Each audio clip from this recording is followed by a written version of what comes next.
Welcome to another episode of the Parents Lounge. We are live tonight, January 25th, 2022. I honestly almost forgot the year before I said that. I'm Jamie Kaler. I'm joined as always by my buddy Jason Gowin. Hello. Dad in crime. We have a fantastic show for you tonight. Our resident moms, Clare Kramer and Kate Mulligan, are here, but we also have a very special guest. He is the creator, the founder, the man, the life of dad is here. Tommy Riles is going to be joining us. So, stick around. We got a lot to talk about today. Really quick at the top, be sure to follow us, like us, subscribe on YouTube and Facebook. And if you're listening to this on iTunes, please subscribe and be sure to write a review because we are dads and we are mostly exhausted and sad and beaten up. And sometimes when we read a good review, it just feels right, doesn't it, Jason? It sometimes is the only joy I get from life, Jamie. It literally is. I mean, you know, they say don't read reviews, and I won't read any bad ones, but man, sometimes I'll just read somebody else's really good review and just put my name in there, and it helps me sleep at night. I actually print them out and I sleep with them. Yeah, I sleep with them as well. So be sure to do all that, make us feel good if you would. We have a fantastic show. We have a lot of topics we're going to talk about today. I took a vacation with kids. I know that sounds like an oxymoron, and we're going to talk about is it possible to have a vacation with kids? Tommy Riles brought a lot of great topics today. We're going to talk about why they lock up everything in grocery stores now, including deodorant. Apparently, I'm not sure if people are snorting it. We're talking about pets. A lot of people sleep with kids and dogs in their bed, and I have some definite thoughts about that. Really? We're going to discuss the Clean Plate Club tonight on the Parents Lounge. We got a lot to talk about. But right before that, we are going to play our opening theme song, which gives you exactly about 1 minute to go pour yourself a nice tall drink and then come back. And you should be here right about the time this song is over. So hit it, Jason. We could have homes on separate coals, go dive in Greece with squids. Could have been so bleeping rich, but instead we had kids. They won't smile for a photo, they won't eat the food we choose. That's why we're heading to the Parents Lounge to drown ourselves in booze. Every day we're more exhausted, we haven't slept in years. They hit me in the nuts so bad, my eyes filled up with tears. And yes, we'd like to fake our death, go off of the grids, but the truth is we are softies and we truly love our kids. So join us every Tuesday night to laugh at all our pain. Evening in the Parents Lounge is the cure to staying sane.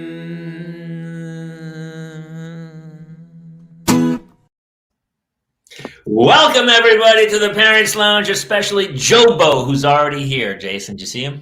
I saw he was here, and it's time he came back. I don't know where he's been, but I'm glad he's back. We missed him. I'm sure he'll be rifling us with jokes. We love it when you guys comment along and ask questions of the guest or just crack jokes and stuff, and we get a chance to read them out loud, and it's really interactive and super fun. And cathartic, I think, because everybody likes to be heard. So let's introduce our resident moms. Here's Clare Kramer and Kate Mulligan joining us. Hi, ladies. Hello. Hello, everyone. That was almost like a synchronized dance move. That was pretty I cool. know they Into each other. You know? Yeah. Yeah. Kate, I like your top. All right. And thank you, sweetheart.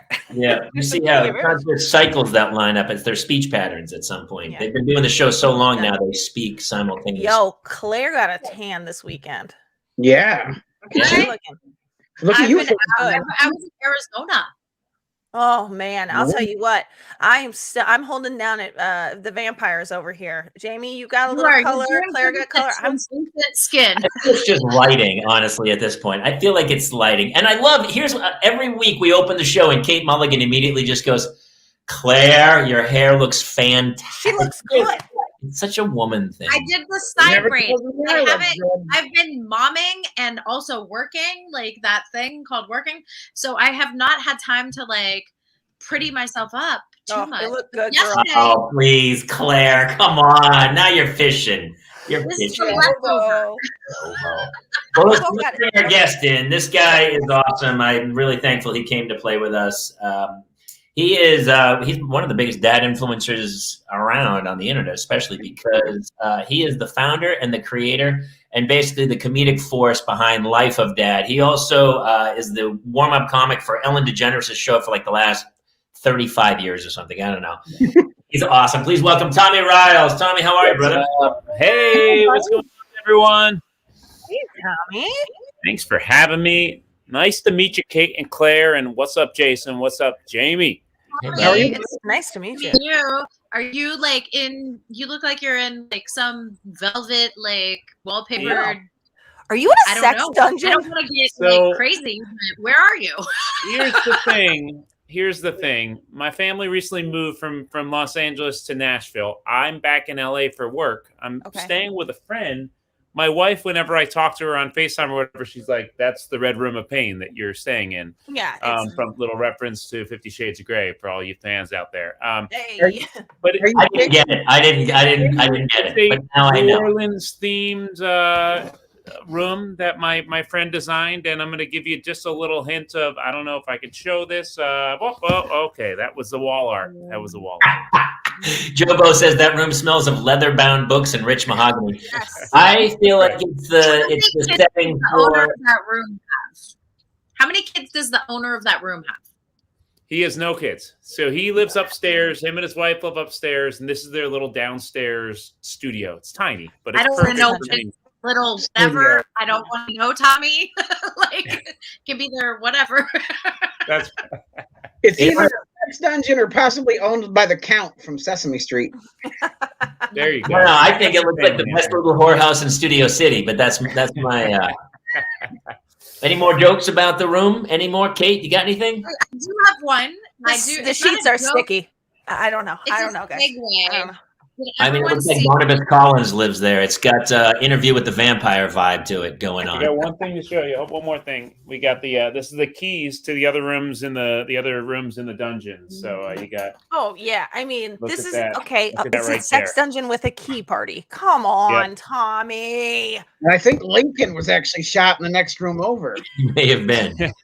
My guess is there's like 8 or 9 chambers underneath that women are being held captive in as we speak. Does that sound about right? That's about it. Yeah. I'll tell you this. On my way over, sorry that I was a minute late because I was at Walgreens. I had to pick up a couple things. I had to get some eye contact solution and had to get some deodorant. Now I'm spending half my time in Nashville, half my time here. I didn't realize that LA has a lockdown on deodorant. Jason, I don't know if you have the picture there. There it is right there. Is this a thing? Because I had to wait for about 5 to 10 minutes for someone to come over and take out the deodorant from the case. Does this happen at all stores? No, without doxing you too hard. What area of town? Like, are you in the valley? Are you? So yeah, Vineland. What's their address? Vineland and Ventura, and it's the Walgreens. Oh yeah, you're by the There's Riles. Homeless There's the Riles and the Jamba Juice and the nail place. I know exactly where you are. Yeah, they lock it up because the homeless, they care about deodorant, which is good. But there's such a homeless population in LA right now that they have to lock, which is really sad and tragic that they have to lock up. Should we start a charity where we raise money to buy deodorant for homeless people? Yes. And people who do yoga and also like friends of the parents on the soccer team. Yeah, everyone deodorant. Put it on. Claire just blew up somebody on the soccer team. They decided not to look at the condoms anymore, just the deodorant. I thought it was a drug thing because it's also like Claritin. It's usually stuff they can steal that is small. Right. But the deodorant caught me off guard. I've seen everything else locked up, like the cough medicines, Robitussin or whatever, because they're boiling it down to the bed, obviously. Yeah. I love that none of us, that clearly none of us have made drugs. That you just said they're boiling down the Robot. I'm pretty sure they just drink the Robitussin straight. I think it's they're called scraping off Robitussin. the silver illuminating deodorant and then snorting it or something. Yeah. Well, I'm so glad pharmacist Mulligan is here with us tonight to make sure that we know. Saying, have you never robo-tripped? I feel like sometimes they lock up the or it's not a lockup, but you have the little card, right? You have to take the card if you need a lube of some type. You know what I'm talking about? Like intimate an intimate liquid. They make a big deal about it, and not that I've ever. I would never. But if you did, you would have to get up to the front, and then they go, "Hey, Karen, can we get some KY over here at aisle 3?" And you're like, "Oh yeah." I actually think you take the card and you just go to Tommy and you say, "I'm supposed to bring this to you in this room." That's right. Can I get the lube? Do you have it? Where do you have to get the key? Yes. That's the deal. That's definitely the side business I've started. There's no door to this little place, by the way, either. So you enter and exit through here, and then people can just kind of walk by, and you hand them whatever they're purchasing. So it works out pretty well. That's great. That wallpaper is it.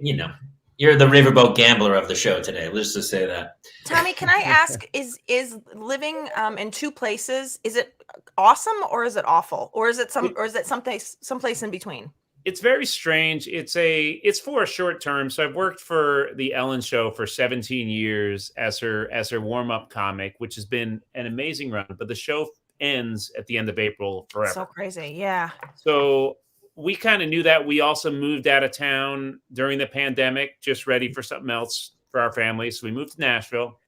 Super happy there. Every time I go back there, so I'm going there every Thursday night. I take a red eye to Nashville.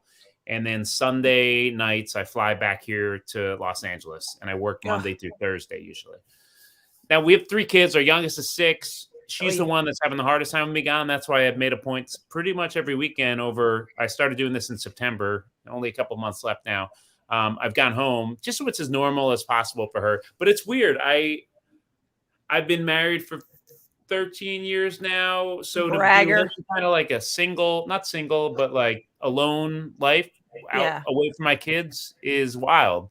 But I get so much work done. I've got a bunch of projects, the Life of Dad thing and some other things I'm working on. So I get everything done here. So when I do go back there, I can just kind of hang with the fam, which seems like it would be wonderful, but still terrible at times. Yeah. A lot of times I feel like I feel this way, but sometimes I'll go like, oh my God, I can't wait to get away. And then as soon as I get away, I'm like, I miss the normalcy of my life and my kids and stuff. So I don't know. And I still don't I can't sleep in when I go on the road. Everyone's like, oh, it must be great. You get to sleep in. You're like, no, dude. My head just opens up at 6 a.m. and I'm wide awake. Well, and I've had to realize that, and I'm a very involved dad. Well, I guess not recently, but I've had to realize that I don't say anything about what's happening in the house now because it's not my place anymore because I'm there so little. So the last thing I can do is say, hey, this should be done that way. Now, with that said, certain things have derailed since my departure. So when I started commuting back here, I think it's pretty common to sleep in a room with just your wife, right? Or husband or whoever you're with, right? Yeah. That was what we did for most of our marriage. Yeah. But over these past 6 months, now all 3 of our kids and our 2 dogs all sleep in our room. There's a king bed and a queen bed in the master bedroom. This has all happened since I've been gone. So I go back and I sleep in my son's he's got a little race car bed. So I sleep in his room and the rest of the family's all in my room. It's obscene. Yeah. Wow. There's a saying, it goes, you did it to yourself. She's lonely. She needs those children with her. Well, the problem is that nobody sleeps. Like when I first met my wife in New York, she's like, I'm always tired. I never get a good night's sleep. And the first night I slept over there, the dog was in her bed running in the bed, like sleep running every night, all night. And I was like, well, of course you don't get a good night's sleep. There's a dog in your bed. I can't have dogs in the bed. That's like that's my jam. I cannot do it. It's disgusting. I agree that we have a Saint Bernard, 170-pound Saint Bernard. So this isn't just a dog. This is a bear. A bear, a lion, whatever you want to call it. Then we have a black lab. She makes the black lab look small. The black lab's still a good 75 pounds. So they're both, and I'm with you, Jamie. Like, I like my only rules, but I don't have rules anymore because I'm not there enough. But no dogs on the couch, no dogs on the bed. I just want somewhere clean to sit or lay. That's all. And then with the Saint Bernard, it's white hair everywhere, right? So this entire thing would all be white hair. That's horrifying. I would have to I couldn't stay in that room. I don't know if you guys know this. It's on my record, but dogs don't wear underpants. You know how? And then they just when they lay, it's like on the pillow. It's just I can't have it. You guys know I have a puppy, a brand new puppy that was gifted to my children over Christmas, and the puppy now is about 14 weeks. So I took the puppy on a photo shoot today. Yeah, I got the puppy's sweater because that's now who I am. And by the way, precursor is we had 2 dogs pass away in like a period of 3 months. So my kids were like devastated. So I'm very happy we got the puppy. Their grandparents gifted it to them on Christmas or right before Christmas. So anyway, today I took the dog on a photo shoot in Griffith Park. I'm like, this will be amazing.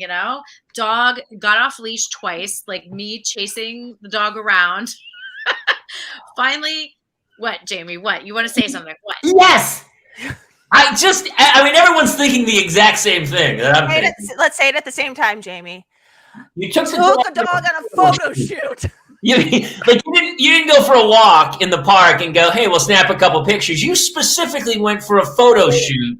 But it was not for the dog. The dog was a ancillary, a bystander, just coming along. Oh, I thought you were taking the dog. It sounded like you took the dog on a photo shoot. I did not take, the dog did not, although the dog did get in the photos. The dog, so my daughter was modeling for a dance line, and she was the one doing the photos. So we put, for one of the photos, peanut butter on her lips. She's doing this like crazy, amazing back bend in the Griffith Park, like deserted zoo. So it's like, so yeah, there she is. Yeah. Okay. That's not the photo I'm talking about, but that's a good example of what was happening today.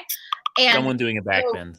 There was one, she was doing a back bend. We put peanut butter on her lips, so the dog is completely kissing her like this, and she's kissing the dog.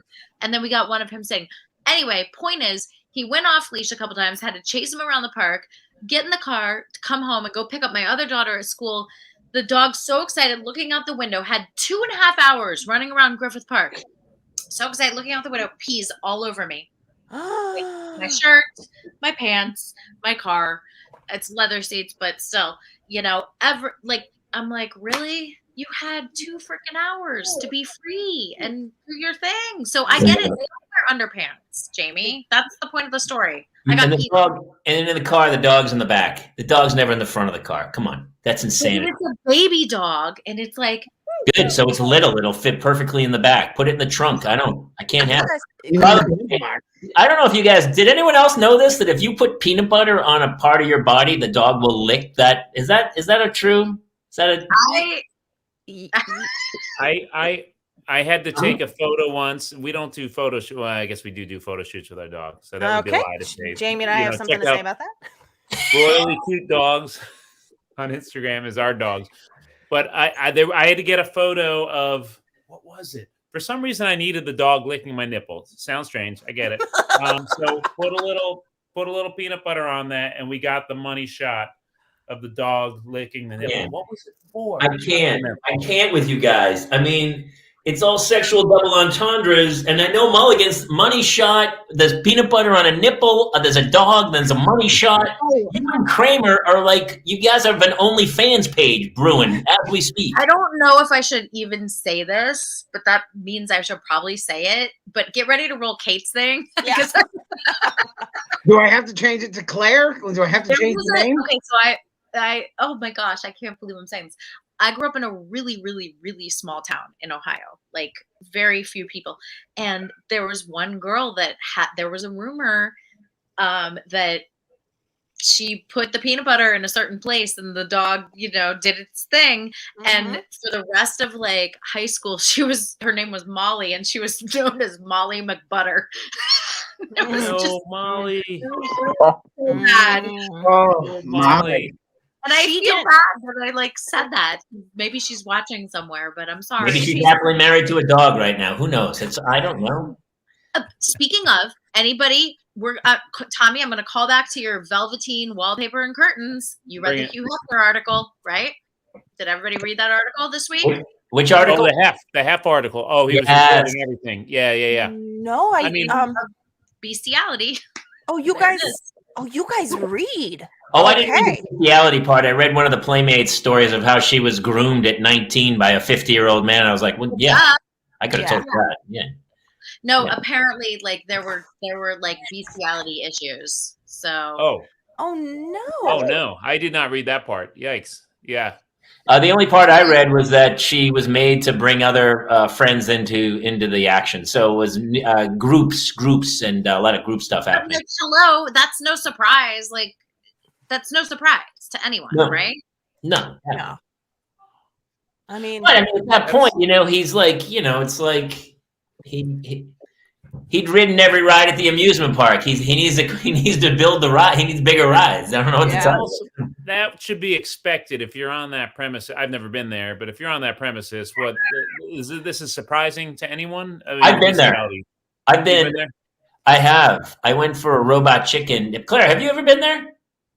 Yeah. They had the Bring It On premiere there, probably, is my guess. No, they did not. But I mean, that was like our coming up in Hollywood age, like the late 90s, early 2000s.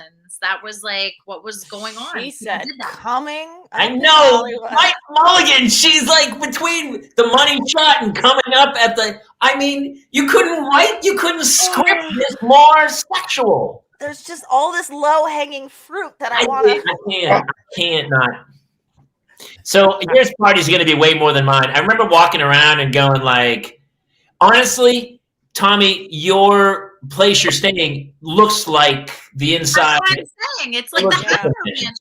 And the grotto was really like, there was like a weird smell. It just felt like a really old, dirty house. Kind of creepy. Big, cold, dirty.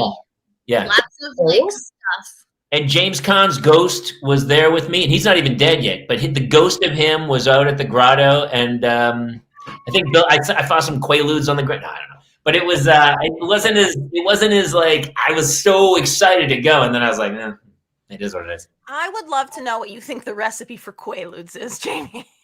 You're like, so you take some mouthwash, and then you. I don't know. Boil it down.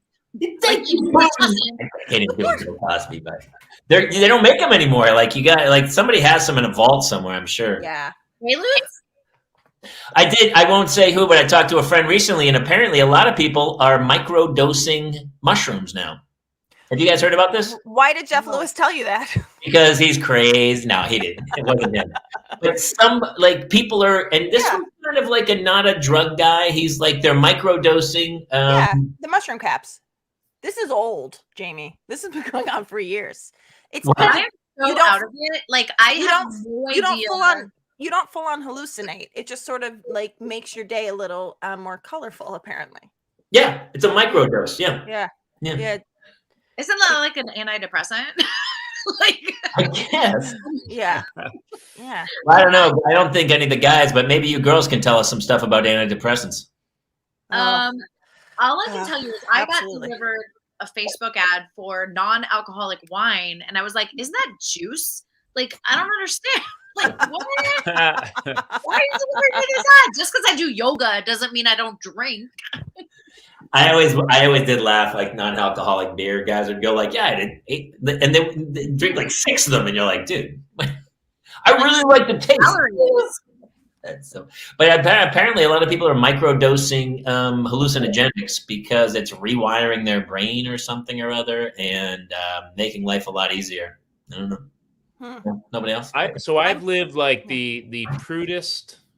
I've had the prudest Hollywood experience I think you could imagine. I've never been to the Playboy Mansion, never been somewhere where there's like recreational drugs, or maybe it's just me turning a blind eye. I'm not sure, but I don't know how I made it through Hollywood seeing none of that. And I just Googled Quaalude. I was like, "What is a Quaalude?" I've never been in the drugs. Mostly my pubs. Both of my hands are full of drinks, so I don't really have an extra hand to grab a drug. I'm with you there. I was never a big drug guy, but but I've seen it. I feel like, Tommy, that goes with the territory. I mean, I feel like you worked for like a really clean show. I mean, I feel like that's like it just seems like it's a family there. By the way, Jamie Kaler and I used to do stand up with a guy named Daniel Leary, who was a writer on the Ellen show. Daniel. I was gonna say, I bet you know him. Do you remember him, Jamie? He used to do a thing about choreographing the Grove's water fountain. Do you remember this? Oh, before the Bellagio? Yeah, he was like, Tina, spritz. It was really funny. Honestly, Kate, I don't remember anything before homeschooling my kids in 2019. Okay. That's just a blank. Little comedian name drop. So this is actually my last week in this room. I'm moving out of here. Do you know who's moving in? I would imagine you'll know this name. Okay. Comedy World, Gary Cannon. I know Gary. Wait. So he's moving into here. I'm moving out of here. So this is his new home as of a week from now. He's a huge warm-up guy too. He's a warm-up guy. He does a lot of stand-up too, though. He opens at the Improv all the time. Yeah. Tommy, that's funny. What are you gonna leave him? Let's plan it now. Like, let's put a little couple like Easter eggs in the room. Maybe like a haunting type situation we can evoke. You know what I mean? I like the way you're thinking. Yes. Yeah. Hey, I have a question for you, Tommy. Speaking of, we were talking about tans and Mulligan's lack thereof. How dare you? The question that has been posed is, do you compliment someone on a spray tan? Yeah, so that's my wife, Lucy. So I'm kind of in the doghouse now. First of all, total babe. Just putting that out there. Oh, gorgeous. I mean, beyond. Gorgeous. Anyway, sorry. Now she, her friend just got a new spray tan machine. And so she came home the other day and like, I noticed it. Like I saw she was definitely oranger, but to me, you noticed it. It's a spray tan has never been, I've never thought I should compliment XYZ person like that. Is a great spray tan. So I didn't compliment her. I just kind of noted, noted, you know, you're tanner, you're orangish. She was expecting a compliment. And there was a little pushback because I didn't compliment. So I'm trying to figure out now what needs to and needs not to be complimented. And I'm happy to compliment. I'm a pleaser. So I'll compliment the spray tan from here on out. But what else? Okay. If I cut my fingernails, is that compliment worthy or what? It depends on what you're doing with your fingers. Now, so, I don't know about the spray tan, but lines. If you saw the spray tan lines, you might throw a compliment that way and go, "Ooh, nice." I see what you're doing there. I see. Yeah. Can I say something? Like my wife doesn't have lines, and I'm always like, "Oh, you just stood there stark naked in front of a woman as she sprayed you," and she's like, "That's exactly what happened." I'm always in amazement at that a woman will just stand there butt naked and spray them down. But yeah, no tan lines. I'm going to say something that's going to seem mean-spirited and controversial, but I don't know if that's a spray tan to compliment, honestly. This one? Hey, look at you. She's gorgeous. I could one day hope to get work done to look that good in my life. That's how beautiful your wife is. But that I don't know that that's the one to be like, hey, do that again. I agree. Nashville is a bit of probably a red state, and there's a little orange in there. So I'm going to say that maybe, it's like, so here's the other thing. When people do fillers, a lot of times they used to be, like you can always go, oh my God, look at that woman. She looks like a cat. When they have the crazy cat face going or whatever. And yep. You go, don't they see that? Aren't they self-conscious about it? But what I've been told is that it's a sign of wealth, and that people want you to know because the people know how expensive it is. And so they want you to be like, it used to be, you want to do it so no one can even tell. But I've been told that they want you to know so that you can know how much money they put into their face. Does that make sense? How poor are you guys thinking I am? Poor, really poor. I'm not joking here. I prefer to show signs of non-wealth. Not that I have wealth, but I don't want to show up in a pair of. All right, I got a mini heart attack when, unbeknownst to me, my wife got all the kids' UGG boots for Christmas. Right, Christmas morning. They're opening up the gifts. Lucy and my wife, we're sitting on the couch. She's kind of leaning back at me, and then my heart, as it one of them got a pair of Uggs, and another one got a pair of Uggs, and my heart was beating, like going through the math in my mind, how much did all this cost? This is after a whole bunch of other gifts too. So this is me, the anti-wealth person. I would never want to wear a pair of Uggs just because I don't want people thinking this dude buys Uggs. He's got some money. I don't know. Yeah. I'm the anti-showing. I have money, which I don't. I mean, we're doing well, but nothing crazy, You're doing Uggs. You're doing Uggs well, okay? I was with you, Tanya. We've done a show before about how frugal we are, right? But I will tell you, I finally because my wife works, she makes a great income, and so this year my New Year's resolution was, I don't care anymore. I don't care. Spend it. So we were actually on vacation this weekend. We went to Palm Springs, and normally I would be like, oh, just get the kids one mac and cheese. They're not going to eat it. Let them split it. What are you doing? They're not going to eat it anyway because it's good mac and cheese, which they did. Fucking pain in the ass. Like, you get them like really nice mac and cheese at a nice restaurant. They just want the cheap crap. Yeah. Right. So old me would have had a meltdown of like, come on, I'm not valeting the car. It's like $14. I'll park it and walk 3 miles. I don't care. This year, it's over. I don't care. So has it improved your relationship? Has it improved? Very much so. Very much so. She's I was way too frugal, and now but here's what I did. I said, hey, because we share credit cards, and so I would do it, but I go, you sign it. I just want her to see the number. Yeah. Yeah, and then I go, whatever, man, I'm out. I don't care. Because obviously I'm going to be dead soon anyway. So what do I care? Just let her. She's way younger. She's going to have to live with the debt. That's on her. It's not my fault. Jamie, I don't know how to tell you second husband's problem. What's that? I don't know how to tell you this, dude. She's going to marry somebody way richer than you after this. Well, it's almost impossible not to at this point. I don't know. I had a good run. You did great. It's going. Just to be clear, Jamie is not sick. It does definitely sound like he's basically. Just to be clear, Jamie's not actually. This was what we talked about last week. This is a real pair of my underwear, and I wore it. I got the money's worth out of that pair of boxers. And my wife's like, and I go, it still works. It still kind of works. Jamie, here's a question for you, and that's great. And I look up to you for moving past that. I have some work to do there. What about the part of not wanting to waste anything? So I think we have a picture to pull up. When I'm at a restaurant, if I order a meal, and this has become a thing that embarrasses my wife, but I want to make that plate so clean that the waiter comes by wondering if they ever served me anything at all. Yes. And my wife thinks I should leave something on the plate out of respect. For who? I'm not quite sure who. Like a food moratorium? Whereas I'm getting any piece of bread, little piece of bread, and I'm wiping the whole thing, and she's watching the whole thing unfold, and nothing makes me happier, and she doesn't handle it well. But that's an extreme, of course, a comedic extreme. But in my mind, I don't want to be wasteful with anything. If there's food, I need to eat it before it goes bad. Do you eat your kids' food like that they leave on their plate at breakfast? No, I used to a little bit, but I had to stop that. I have to stop it because I keep doing it. And then all of a sudden I'm like, I go to eat my breakfast. And I'm like, man, I'm kind of full. What happened? I'm like, oh, that's right. I ate half a cinnamon roll, a quarter of a bowl of Cocoa Puffs, 2 oranges, 1 mashed up strawberry, and the crust, just the crust of Cinnamon Toast. That's all. And I ate it. I ate it all because it was easier than taking it to the trash can.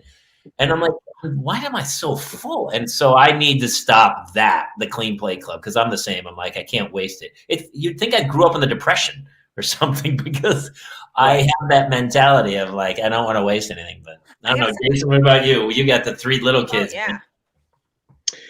So we're in this weird place right now where the twins, if we go out to eat, we have a 20-minute debate about whether or not we're ordering 2 kids meals for the twins, because sometimes, and I know you guys know, I mean, sometimes they'll eat the whole thing, but here's the problem is that Logan is so food aggressive that if he finishes his and he wants whatever the Dark Lord has left over, he will physically take it. And there are very few things he gets angry about, but food is one of them. And we've had incidents in restaurants where we've had to restrain him because he gets that way. But then there are other times where Anthony won't, he won't touch his food. And so we just, like Logan, we know will trash compactor it. So we're in this weird, like, what do we order? Are we still splitting? Are we going to order two? And like sometimes we get to the meal and nobody ate anything. And then, I've spent, $25 on two meals for kids that are just, we'll just leave it on the plate. They're going to be the first set of twins where one actually puts out a restraining order against the other one. Oh, it's coming. It's absolutely coming. He can't come within the 100 yards during any meal. Not during any meal. Well, the other problem is that eventually we're going to, because their DNA is so close, is that, Anthony's going to commit a crime at some point, and Logan is going to go to jail for it. Mm-hmm. But the fingerprints do not match. Well, I've never had them tested, but I don't think so. No, I mean, also Anthony already burned his off because he knows. He's not a Dark Lord for nothing. He's got a tiny emery board stuck in the back of his Teddy Ruxpin. I have a question for you all. We went on vacation with our kids the weekend, and everyone was like, "Hey, how was your vacation?" I was like, "My vacation didn't start until 8:00 Monday morning when I dropped the kids at school." Yeah. Like, there's no such thing as vacation with kids. I feel like that's an oxymoron. No, you went on a trip. I had a weekend job, really. I was a lifeguard. I was a butler. Yeah. I was a driver. Yeah. Okay, I'm curious, Tommy, how old are your kids? You have 3. You said the youngest is 6 or 7? 6. Katie is 6. Tommy's 10. Barbara is 11. Those are our 3. Okay. So I'm here to tell you there's hope. There's hope at the end of all this, because I have 4, my older girls who are 14 and 12, I've trained now. So they do things like make crudité plates and cut cheese and pour wine and make drinks. They know how many fingers of alcohol go in a tumbler. So sure. Wow. Eventually the vacation becomes good again, but it does take like a decade. Well, here's why. I'll ask you this though, because it's a little off subject, but whenever I see somebody who's filthy rich, like put out a post about like how they have problems too, and I go, listen, we all have problems. I get that, but when you're rich, you have less problems. You have absolutely less problems. Because what's been great is to get like a 2-bedroom suite at the resort in Palm Springs, but I didn't want to float $2,500 a night to get the second room for the nanny and the doula and all the other people to watch my kids. There were 4 of us in one room for 2 nights, so it's like there's no vacation. Jamie, that's super weird. You bring a doula with you. I don't know. There's a doula. I don't know. There's a doula. Who's still delivering babies? Immediately. Somebody might have a baby. Who knows what's happening in my room? Listen, just in case. I'm okay with it. It's nice that you're prepared. We had 1 king-size bed, and then there was a fold-out couch. And so, of course, 2 kids start there. But by the end of the night, it's like Tommy's room where everyone's in the 1 king-size bed. And I'm like, this is a terrible vacation. Yeah. Well, and also, if you don't want your kids to be a total disaster the next day for the fun activities and the swimming and the dining out at a nice restaurant, you have to get them to bed early, which means you have to go to bed early. You have to get the suite, Jamie. You have to, if you're throwing caution to the wind in 2022 with, 2 kids meals and like doubling the Uggs and all this stuff, I'm telling you, get the suite. It's life-changing. It will be better. Or a decent balcony at the very least, right? So we went to Florida. Somewhere to go. What do you lock the kids on the balcony? Right after Christmas, we went to Florida. He jumped. Why are you not following this? He jumped. He killed himself. He got out of that vacation. 10th floor. I think we're on the 10th floor, so we're pretty high up. And for that reason, they make the balcony doors really hard to open and close, so kids can't easily go in and out, right? My kids locked us outside in the balcony, and this is the best thing they could have ever done. So they're on the inside banging, trying to like open up, and we're like, you locked us out here. I had a little cooler out there. I had my drinks. We were great, right? So we were out there for a good hour, locked out, and they're freaking out inside. And we're like, you guys did it. And I'm not going to freak out. We're having the time of our life out here. So it was amazing. Get the balcony, get your kids to lock you outside. Yeah. Well, my daughter's in 3rd grade, so even if she's in that other room, like she is now, like in the other room, she's still like she's wide awake. You know, is it worth doubling the cost of the whole trip to maybe have sex one night? I mean, I don't know. It still probably won't happen, Jamie. You're not still probably. At least now there's an excuse why I didn't get any. Then you'd be like, did I just pay this much money and I'm still what though? Right. And I'm still saying yes, it is worth it, Jamie. We didn't do it. Maybe next time. And it was only a couple days too, but yeah, I wanted to do it. It's easier if it's a short trip. If it's a long trip, then it's like, okay, like everybody needs to chill out and go to their own. I mean, you just get into a mindset where you know you're going to bed at 8 o'clock, so you set the clock back to drink earlier. That's all I did. I started drinking earlier, and so by 8 o'clock, I was like, oh yeah, I'm ready to go to bed. And then the kids are trying to stay up. I'm like, I don't care. And I'm like laying a T-shirt across my eyes, just. The kids are like, wake up, Daddy. I'm like, hey, away from me. Go to your bed. I think there's some really good comments in the chat here. Maxim Kakov says Monong and Anzak Makako says so over at voom.ong and over at voom.sky. So anyway, I just wanted to know like what your guys take. I think it's, by the way, I hate to get political, but honestly, like, what do you guys think about that? That is like really controversial what they said. I agree. I've seen it. You, this guy, was this what you're talking about? Yeah, kind of like that actually. It's a bit, Kaler. It's a bit. What do you guys do for? I mean, I really am quite. Here was my thought process after this weekend's vacation. You know what would have changed it? Is to go with other families. And I had said this to my wife like a month earlier, but we just never got off our ass to invite some people to go, hey, who else wants to go to Palm Springs? Because then, you know, you could have a movie. One of the families could watch the kids during movie night from like 8 till 10 or something while everyone else goes, you know, you could kind of rotate it around. And so they could like stay at the pool with the kids while you went back to the, you know, the room for a little nap. And you could move. You're more flexible that way, as opposed to. So I think safety in numbers is to bring the village with you, which we did not do. But I think next time I would like to do that, to invite a bunch of people, and then your kids have their friends to play with, so they kind of aren't, you know, running around on their own anyway. Let me tell you something. If I say to my husband, we're gonna go on a vacation with another family, he's gonna say, get me a room with a balcony because I'd like to jump off of it because he really. You don't want to go with another family? He does not want to be social at all. You tell him there's a kid's birthday party on a Saturday. He's like, I am sick. Tell him I have COVID. You know what I mean? I'm like, COVID's not even a thing yet. It's 2017, dude.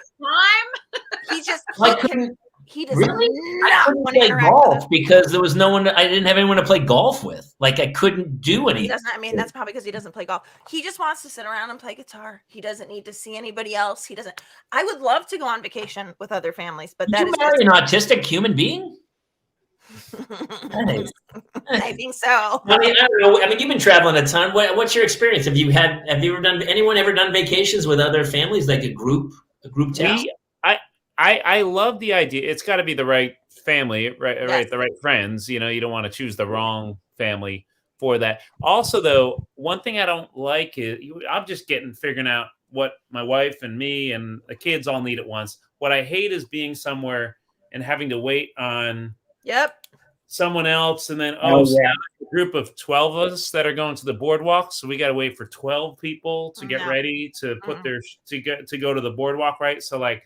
That stuff I can't. That stuff drives me nuts. If I'm waiting on a whole bunch of things. That was always bachelor parties. Like if you went to Vegas, you were like, "This is a train wreck." One guy's hot at the tables. He doesn't want to leave. Nobody wants. You know, you're like, you can't. It's over. Everyone just gets some mayhem. But we are. I don't know about you guys, but we are really good friends with my daughter's friends' parents. Like honestly, we kind of feel like we lucked out in a weird way. Like we have a really good group of parent friends that we hang with. Oh, we used to before. Remember when people hung out together? Yeah. I don't understand the question.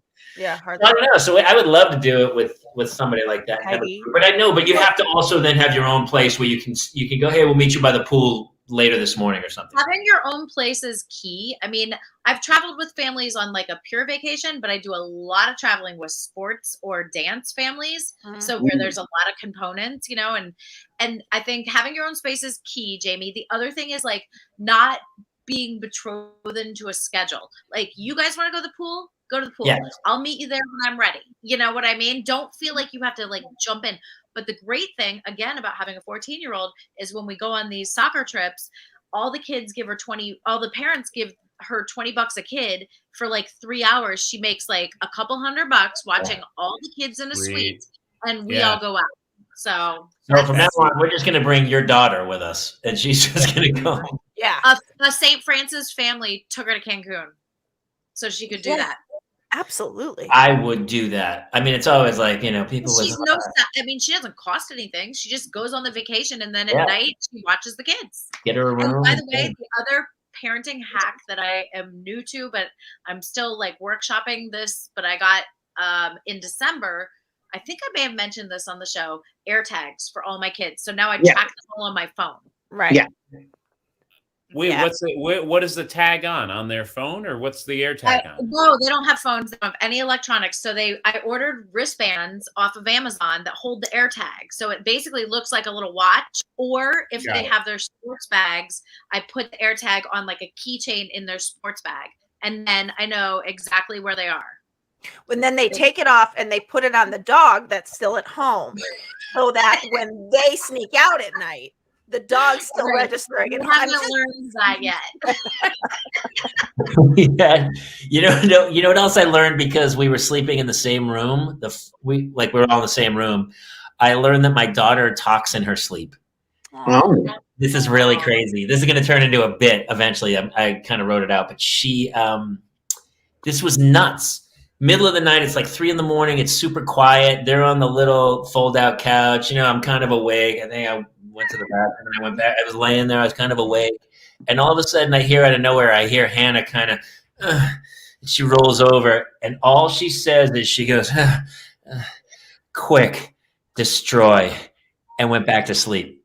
And I was like, what just happened? And she was like, hey, Mulligan, you would have loved it. It wasn't even like there was no peril of like, quick, destroy. It was like she was an evil Bond villain, and it was like a throwaway to some henchman on the side of like, no, quick, destroy. Honestly, it sounds like me when I'm drunk. I'd be like, quick, destroy. That was it. And I was like, what? And so in the morning, I was like, what were you dreaming about last night? She's like, I don't know. And I said, well, you said quick, destroy in the middle of the night. She's like, I don't know. So in addition, that's a great story, man. In addition to my kids all sleeping in our room now, right before Christmas, I think it was COVID. I don't know. I had a flu, fever, and all that. I'm sleeping in my son's room, little race car bedroom. And my wife was out of town for a night because she needs the break when she's been with the kids all these times. So I'm sleeping. I'm in my son's room, and my youngest daughter wanted to sleep near me, so she slept on the ground. There's some stuffed animals. And my kids have now learned, they now have supersonic hearing. Any little movement wakes them all up throughout the night. So I got up very quietly, ninja-like, to go get some water downstairs. And my daughter immediately sits up like, Daddy, what are you doing? And I was like, oh, I'm just going to get some water. Let's be quiet. We don't want to wake the other kids up. The other kids are in the master bedroom, little bit down the hall. And as soon as I say, don't wake the other kids up, my daughter Barbara from the other room just screams, what? This is about 2 a.m., right? And so she's like, what? And I'm like, guys, so me sliding out of bed to get a glass of water. Then my son got up, of course, woke up the entire family at 2 a.m. So their hearing is great. That's good. Yay. Don't you think there should be kind of like, I would like a sensory deprivation tank to sleep in, like just the warm floating water at 98.6, where it's just got the salinity, absolute silence and darkness. Like, I love pitch black. I don't like any light when I sleep, and I like absolute silence. Can I recommend marijuana gummies? Good. I think we should have your dad.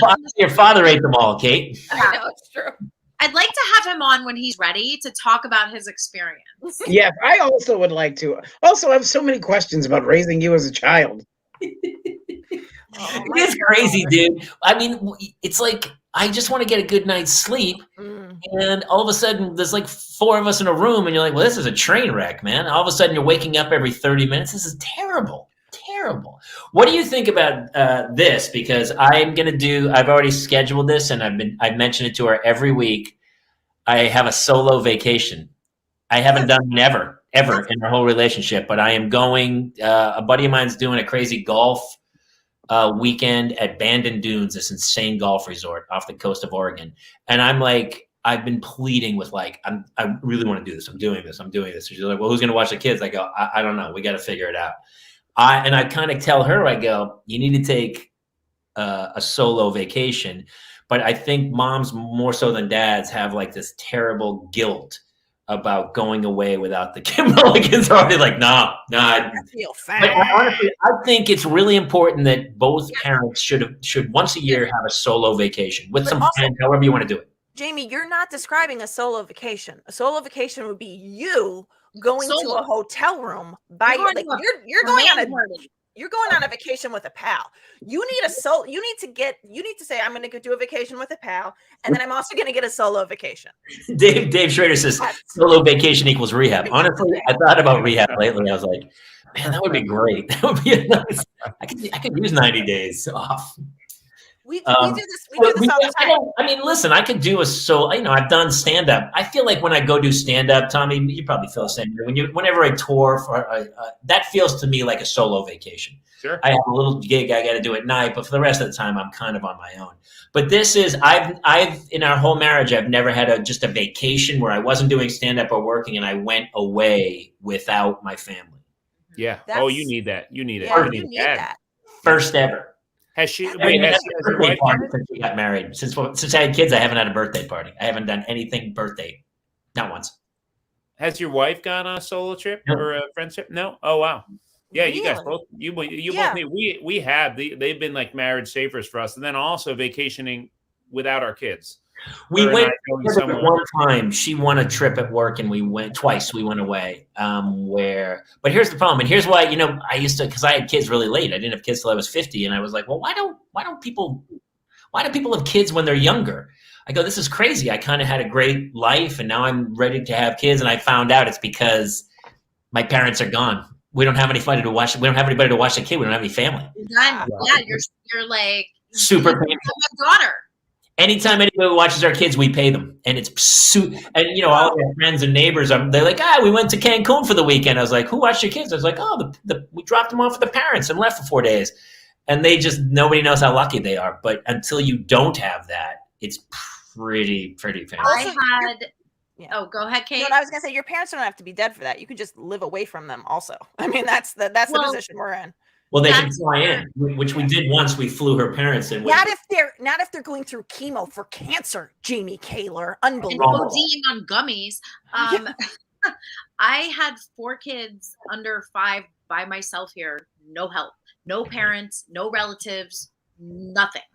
That's insane. And it was really hard. So I agree with you. Like the whole having to pay for someone to help you, it's just like this catch-22 because you need the help, but then you're like also, spending like a tremendous amount. I found the years 0 through 5 the most expensive years so far, by far, between preschool, having like house cleaning help, nanny help, like anything like that. Now, even though they're older, they're doing all the activities.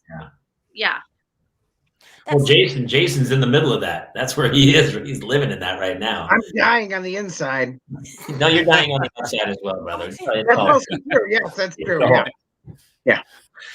Tommy, what's your experience with that? Have you guys done solo vacations? And are you closer to family now that you're in Nashville? We are closer to family. We've been lucky enough a couple times. And like I said, we called them marriage savers. Her and I being able to get out of town, even just for a night. When we lived here in LA, it was a trip to Vegas for a couple nights or whatever. Like that was perfect, Without the kids. Without the kids. Yeah. I don't know what that's like. So we did that, probably a couple times a year, just short trips. But there was one long one somewhere in there. We went to Australia once. We were gone for 10 days and my parents watched the kids and that was unbelievable.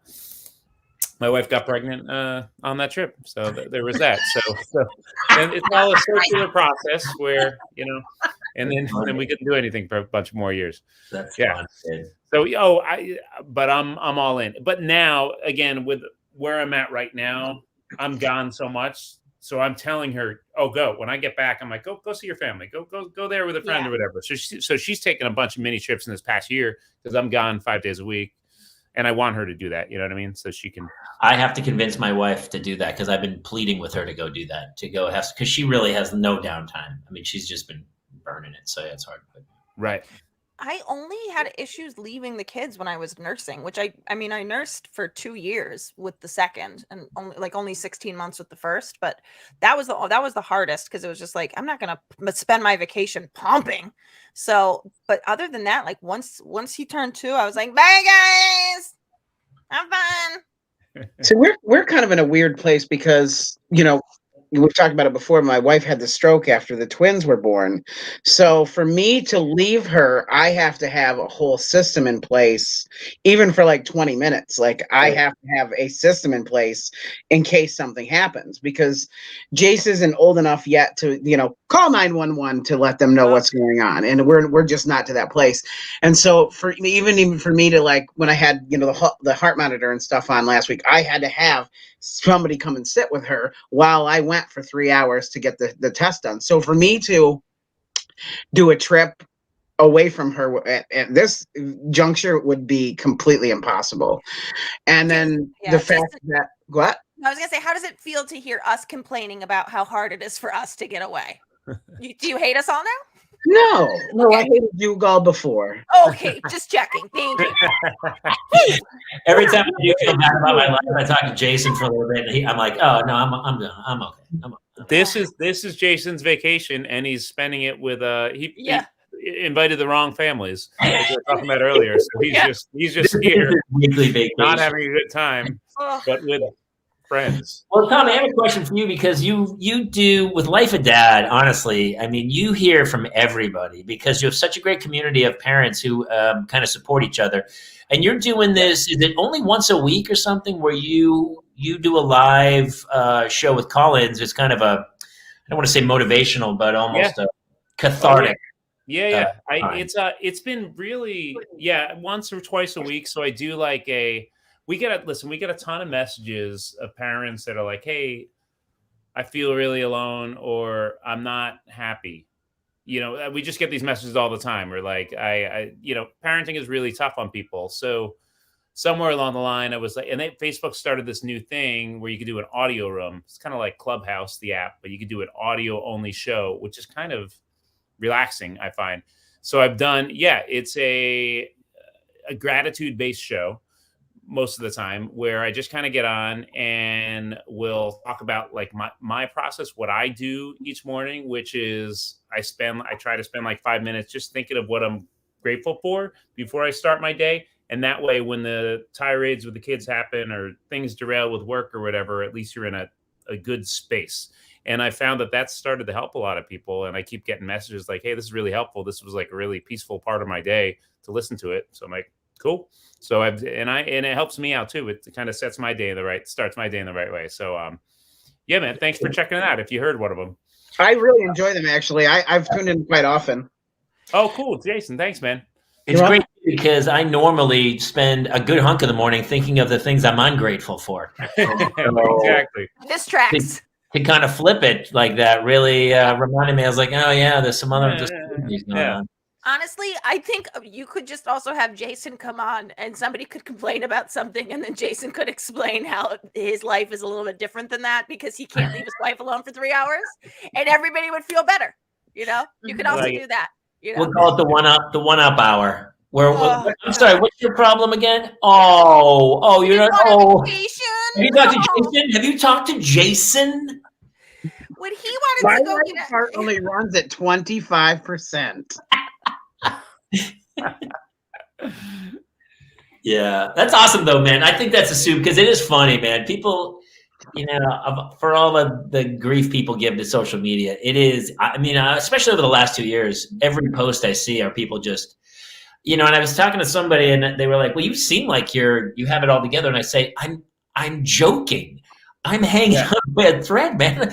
I punched a lamp out one day. Like I lost my shit. I laugh at it, but it doesn't change the fact that I have been immeasurably altered over the last 2 years. Like, yeah, my life is like we're all damaged pretty hardcore, I think, from the last 2 years of what's going on. Yeah, man. Well, and my whole mission with Life of Dad, always, even before COVID and all that, was like just to bring positivity to the world. It's so everyone's so angry on social media, but that's not real life. Like when I go to the grocery store, Republicans aren't screaming at Democrats in the grocery store, right? And people aren't freaking out about politics or what. You're just living, right? So that's what we try to bring, just kind of normalcy, and joy. And I'm always trying to figure out, all right, so what is the big thing? What's the mark I'm leaving with this whole Life of Dad platform? Because it's grown beyond what I could have imagined. And if it's just helping people, amazing. While mixing in the humor and all that, So, we're all in the same boat, I'm sure, trying to figure out where these things are going and the pieces we have, how to navigate them. So, but I've enjoyed doing those shows, and it seems like people are digging them. So, Jason, I'm glad you like it. What's next for you? Ellen's over, right? Yep. So I have, because I'm always constantly thinking about running out of money. Well, listen, she keeps that Uggs spending spree up. You in trouble, honey? Come on, man. No Uggs. You got to get the Costco substitute. The Kirkland Shrugs, I believe they're called. So, but so I've made my money doing an audience warm up for years, which has been great. But we're in a much less expensive city now. I make some money doing Life of Dad. I'm actually working really close. And Jamie, thank you for the intro with Josh Wolf. So I'm kind of partnering with him. I'm producing most of his digital content now. So it's things that I'm I don't know if you've seen any of the ones of him and his son, or his son reacting to his videos. So I'll shoot. Oh, I have their hair. And they have the podcast now. Hey, man. Yeah, we have the podcast. Yeah. He came on our show one night and he was so high. Yeah. He was on this show once. Yeah. He wasn't microdosing. He was macrodosing. Yeah. He took the whole cap. He took the whole. His dog unplugged his mic.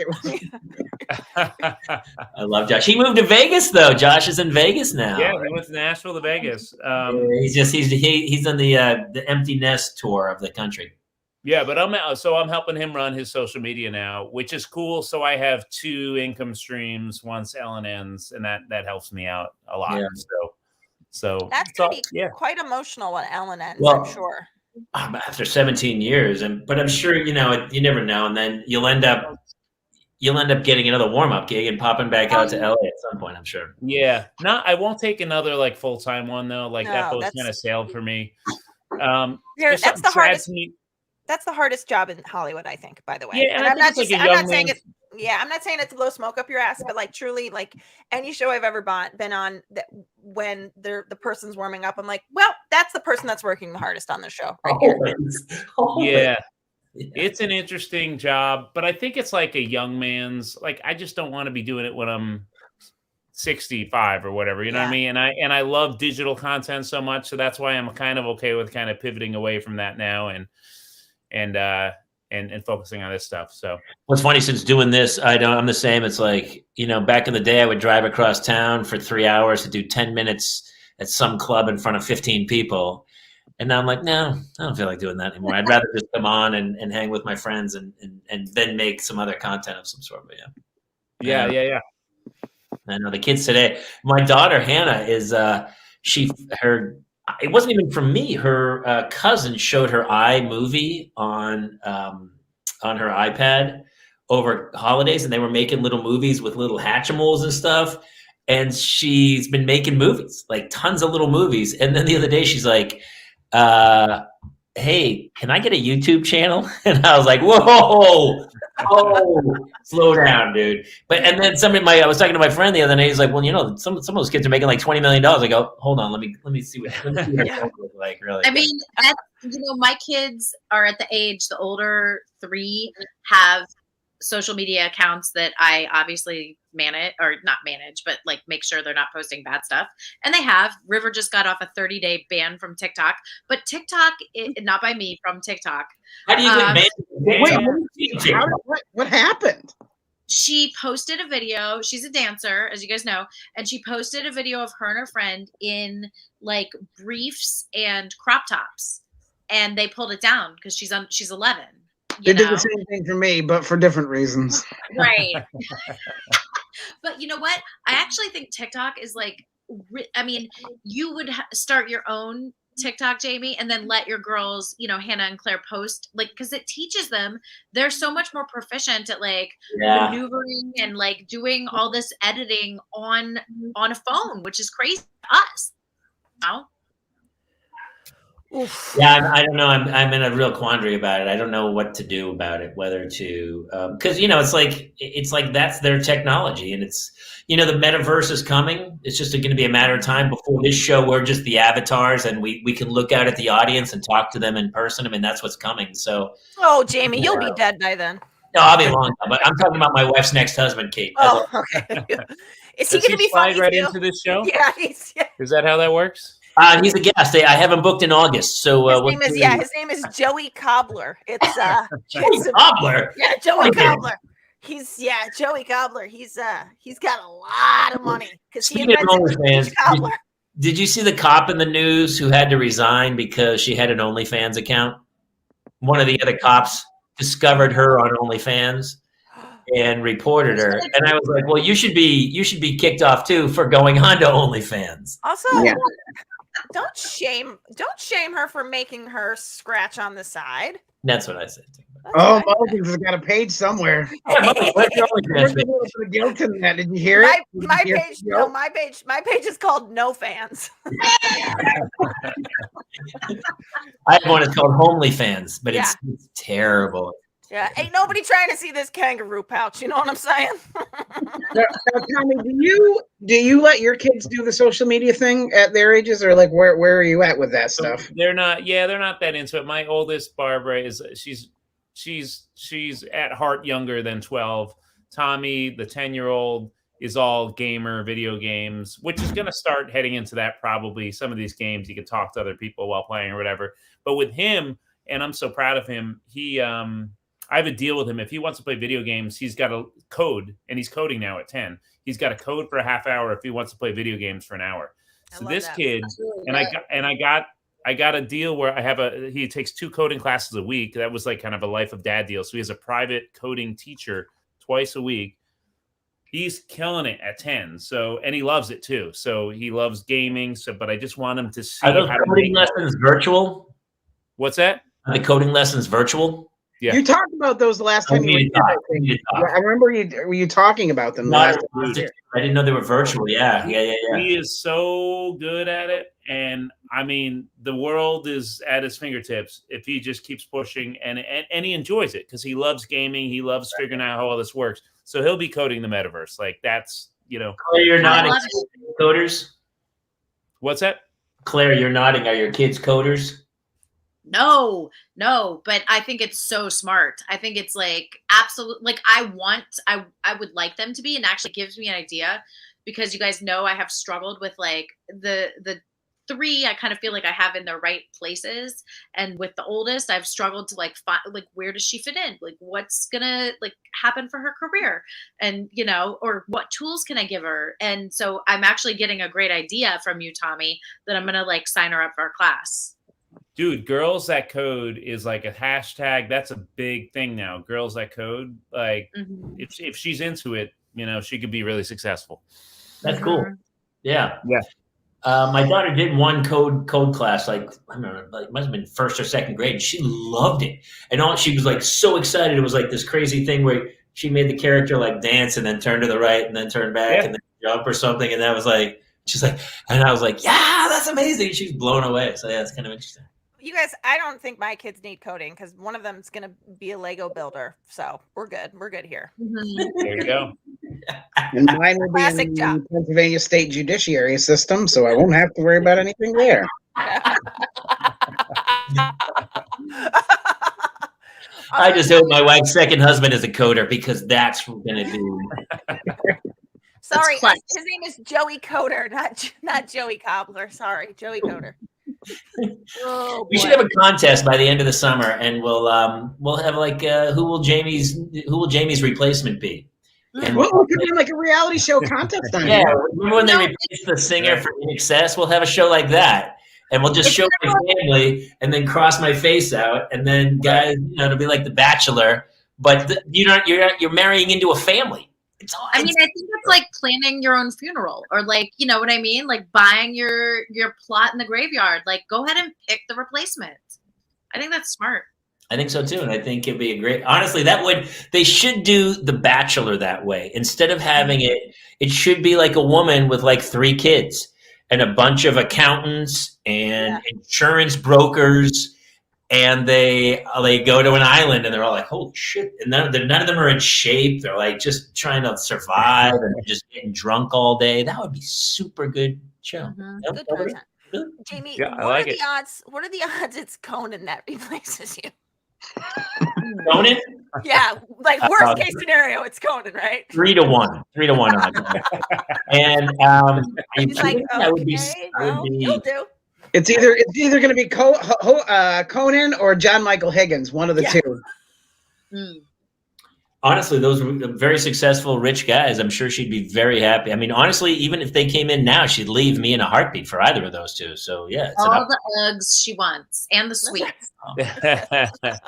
She would definitely they'd get like a 3-bedroom suite, just one room just for the luggage. Oh, can you imagine? Do you guys feel the same way when you see someone who's just filthy rich? Moaning about their problems I don't look in the mirror that often. You know, I get so mad when I see someone who I know is filthy rich and they're like, rich people have problems too. No, they don't. And you're making up problems in your head. You're making life harder than it has to be. If you have filthy money, then it should be easy. I mean, hey guys, can I pitch something to y'all like this is Shark Tank? Because I came up with an idea based on some of the Jamie, your upcoming death, and we're talking about the metaverse and all this. So, there's people that are buying real estate in the metaverse now. You've heard about that? Someone paid $100,000 to buy a home in the metaverse next to Snoop Dogg. Like someone paid $100,000 to buy this home. So in the metaverse, he doesn't live in Riverside. Got it. Okay. Exactly. Perfect. So my idea, we need to make a metaverse graveyard. And when people, we control, I don't know how this works, and it's but when people die, call Tommy. Celebrities die. I put them. I set up their grave in the metaverse. I still don't understand how this works, but I think that might be what we have to do. Well, it's Ready Player One. It's Oasis.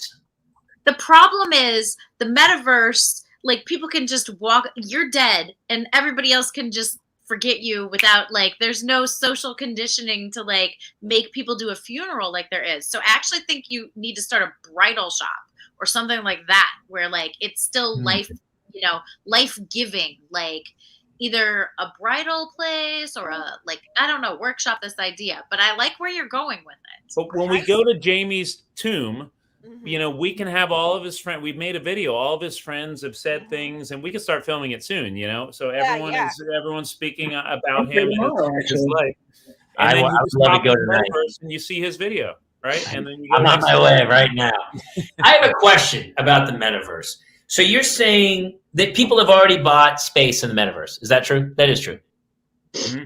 So, but that means the metaverse is one very specific, like in Ready Player One, they all go to the Oasis. It's the same metaverse. One dude built it. But why didn't somebody just build a second metaverse? The same as remember when .com was filled up? Everyone was like, well, .tv, .io, and just built a whole nother structure. Why is there only one place next to Snoop's? You'd think Snoop would be in any there's a million metaverses. And next door to Snoop could be up here or down here, right? It's all I would think the metaverse would be infinite, but maybe it's not. I don't know. I still think we need to get Tommy Jr. on the phone for this conversation, guys. What are we doing here? Jamie, you know this, but one of my side things is that I've been doing beta testing for AI for when you pass away, and so I work with the company to build it records my conversations and texts and video, and so that if something, because I've had some health issues, that if something happens to me, I am building another me for my kids. And I've been working with them for a little while. Actually, I was going to invite them to come on the show and talk about like what they're doing, but it's a whole thing where they're building basically the AI version of you that will, and you help them contribute to build it. Well, I saw that episode of Black Mirror. Yes. And here's the thing, like, I'm unable to take over the world with this body. I'm built like Barney Rubble. And then but once I have an omnipotent robot body, I will take over, and I'm just helping him do it.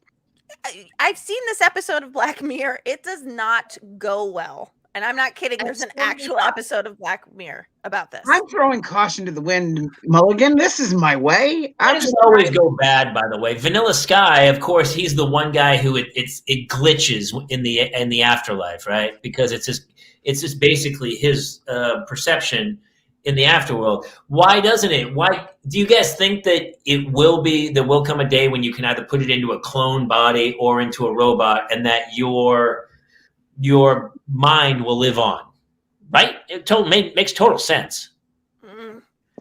I don't. You don't think so? Well, you would have to do something with your mind. That seems like a stretch. How could your mind live on? Because he's telling you it's obviously a facsimile of your mind, but it's all algorithm. They've done every thought into ones and zeros, and then it all goes in as data. And then Facebook probably right now could clone my mind. Yes, but does it photos and stuff? But does it matter if you are not aware of it? Like, I think you're right that they could maybe create somebody who would react in situations identical to the way I would react in situations. And that's what I'm doing is my reaction. Your kids will still have you in their life, just like Jor-El, like Superman does in the ice castle, right? Okay. His father's there responding to him. That's coming, don't you think so? It has to be. Listen, well, they're working on it right now.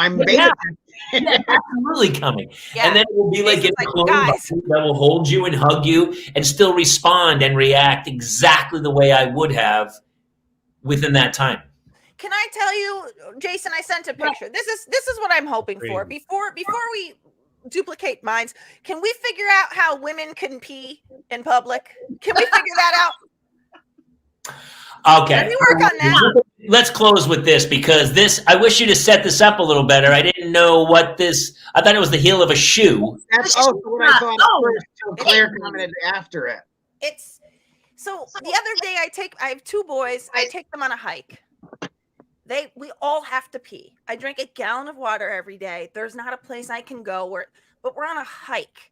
So I have a hack, which is, my son basically potty trained overnight. He was 4, but he potty trained overnight, right? So I have all these like leftover diapers, and I realized when you have a penis, you could just put in a car, open up a diaper, pee into the diaper, you're good. I don't know so my friend gave me one of these. It's basically to make a woman into a penis. But I still don't feel good about, I can't do that out in public. So I am in a car. I tell my boys, I'm not going to make it. I'm not going to make it home. We're in Pasadena. I'm like, I'm not going to make it home. Mom's got to go peeps. So I get into the trunk of my van. I pull this thing. I put it where it should be. And then I try to pee into a diaper. And spoiler, I was kneeling in my own piss at a certain point. So I would say, instead of worrying about my kids getting my mind once I'm gone, could someone just figure out how I could pee in public without a penis? That's the real work. I'm going to have my clone work on that for you. Please do. First of all, I would make the tube longer and flexible. It is this. So this is silicone. But what you also don't understand is that I'm drinking a gallon of water. It's not coming out as a trickle, folks. You know what I'm saying? This thing. That's why it needs to be longer, so you can get it away from your body further. Yes. This is the problem I've been facing my whole life. I can't get it far enough away from my body, and so it's a real dilemma. And that's why I spotted the problem right out of the chute with this thing. Okay. It needs to be longer. It would be very helpful. I think. Okay. Jamie, will you make me a prototype? I mean, well, sure, I can, but what I'm looking at here is the Irish curse. That's like the definition of the Irish curse right there, I believe. Jamie and I, Jamie, together we could probably 3D print a mock-up for her. You know what? Okay, show them what. So hold on, don't even show it yet. He has a 3D printer. That's amazing. So during the pandemic, he 3D printed masks to help to donate. Right, great thing. He has a 3D printer, and so this is what he. Take a guess what he just printed with this 3D printer. Anybody? Tom, what do you think he printed? I think he made an adult diaper for males peeing in the car. That would be my guess. Interesting choice. Yeah, that's coming by next week. But anybody else want to take it? Well, first round, look around his face. No, you're gonna give it away. I was gonna say handcuffs for the Dark Lord. Oh, that's well, it's not really close. What do you teenage mutant ninja turtle mask? No, I already have one. Very close. Okay. Pick a different mask. What was the other mask you would print with a 3D printer? Iron Man. No, I have that over here. I already made Iron Man. It has to be a new one. He wanted a new one.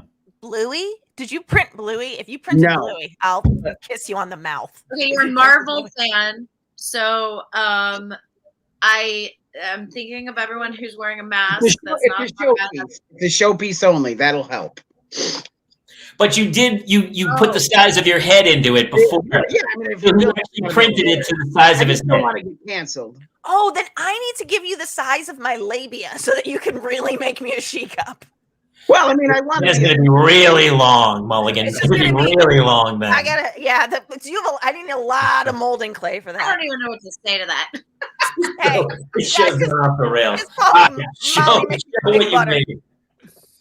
I just finished it. What? He 3D printed that. I don't understand the materials in that printer. I said the same thing, Tommy. What's in there? Rubber? What's? Yeah, what is that?